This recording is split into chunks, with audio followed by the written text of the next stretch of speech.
Welcome to Typebook. We are Chris and Rose, INTJ and INFJ, and we are cataloging a variety of people based on their Jungian psychological types and their MBTI four-letter abbreviations. Today, we are taking a look at Morfydd Clark. I had to listen to that like 20,000 times to be able to pronounce it. And this is at a request of a viewer, so thank you. Yes, thank you. Okay, 3, 2, 1. Go. Galadriel started season 1 with a very specific vendetta, but she had nowhere to really direct it yet.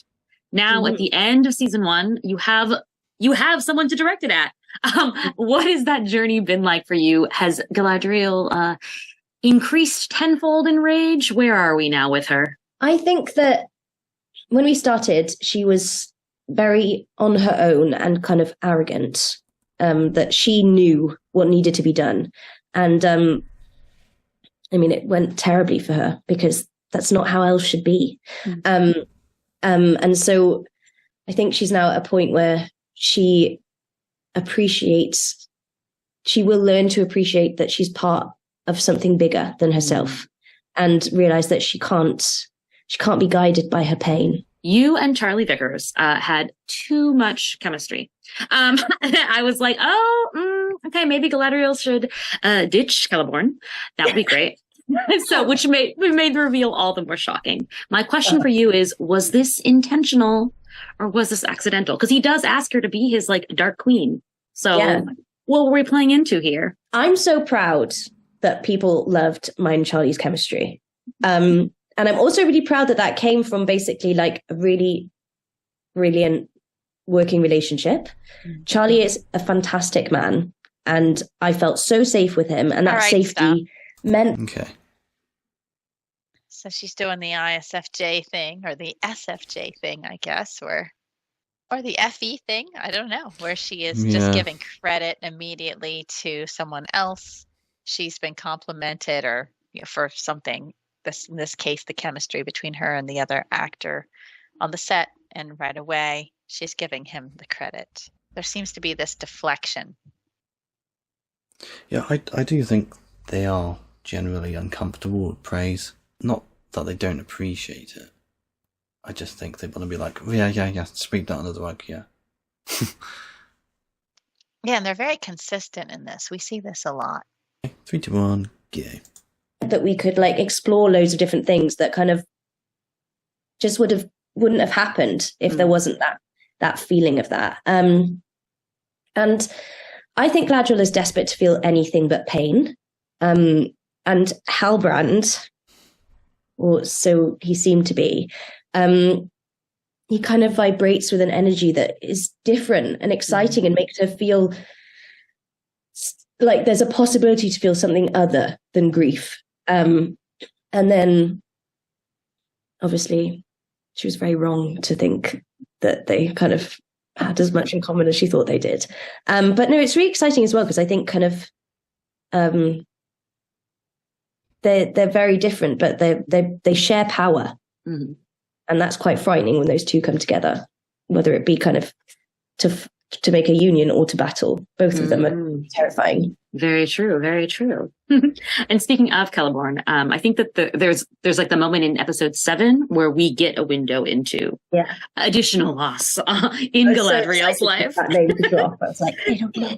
Yeah, because every episode I'd be like, where are your husband and child? What is happening? So not that you are going to tell me, but it sounded like he left, he never came back, he's obviously dead.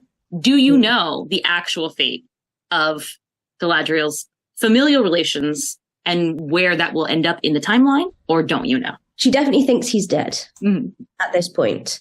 This is what's so crazy about elves. They could not see someone for literally millennia, and then suddenly they see them again. And I think that's a deep, deep sadness and a big part of like why she's so rogue at the moment. All right, let's because stop. Okay. Interesting, this interview. I think because we're almost seeing like this connection with this role and the subject matter and her NE. I think, if I'm not wrong, last time I looked at her, they were saying she was an ENFP. Because she is a very any manifestation. What do they say now? INFP. They think she's an any type, but she's not. And that's because she is a bit more of a quirky ISFJ rather than a more serious one. Right. A lot of times you mentioned how we see a properness from certain manifestations. Yes, and the properness manifestation is deemed to be the stereotypical one-dimensionalness of an ISFJ according to consensus. So I wanted to come to this video. I remember specifically we watched this the first time around when we typed her, and we had some trouble because she's not the stereotypical what you would consider to be ISFJ. And I think this video, if I remember correctly, kind of shows that she's a bit more NE, a bit more, shows her like quirky side. Okay, 3, 2, 1, go. People get really excited about the Welsh alphabet.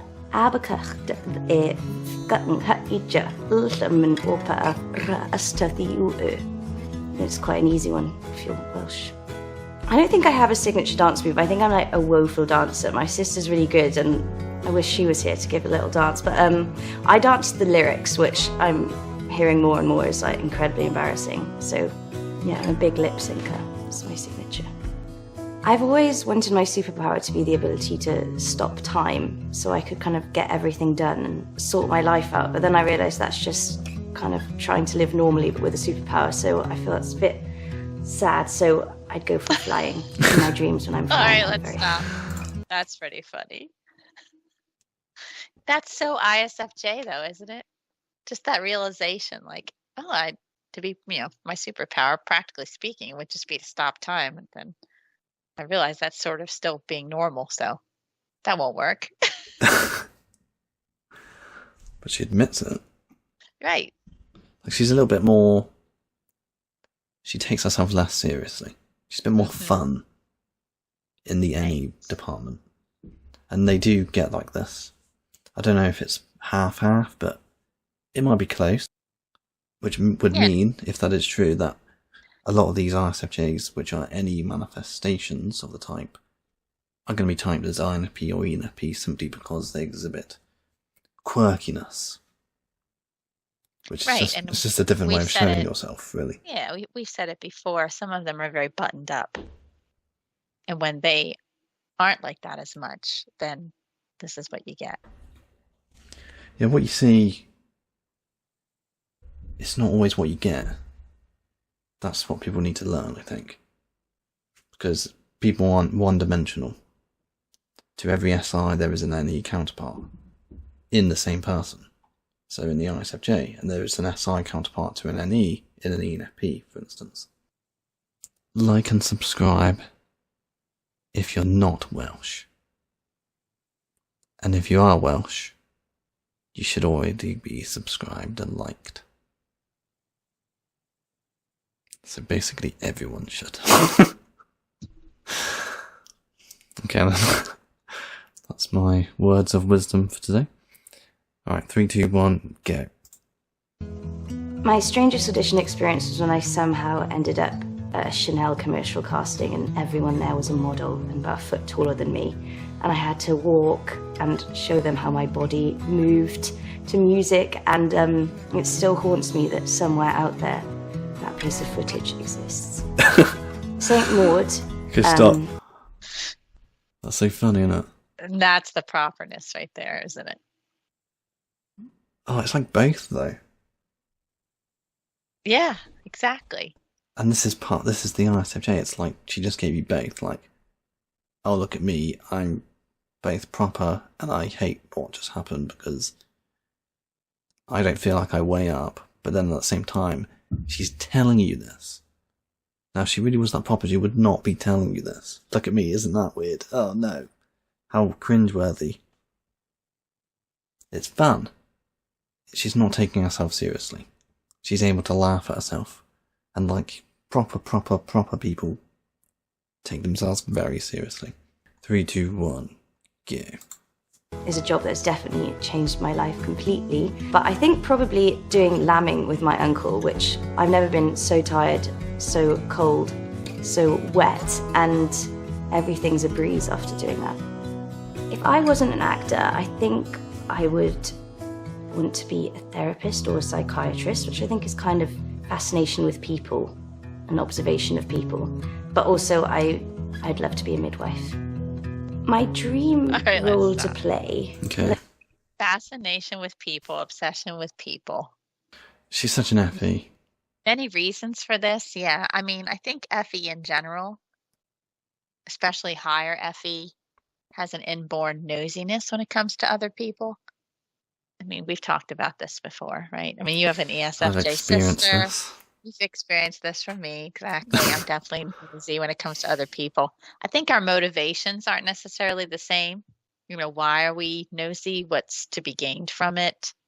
But I think it's definitely something that these FE feeler types all share. I mean, I've shared this before, or maybe I haven't, but my grandfather used to sit when my grandmother would go shopping. He'd go with her. Then he'd sit on a bench while she was shopping. I mean, he'd be content for an hour just watching people. He would just stare at people and watch them endlessly.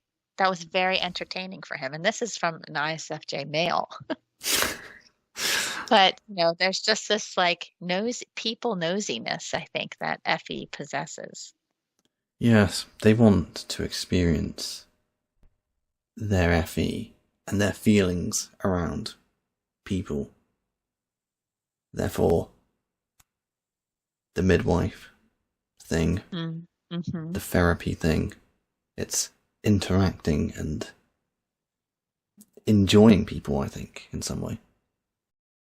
To support our project, please comment, like, and subscribe. We want to encourage a dialogue in the comments, so substantiated disagreement is welcome. Check out the playlist for this type and our recommended video below. If there's someone you want us to type, please leave a comment for us. Or you can look into our fast track system to find out how you can get your favorite people typed sooner.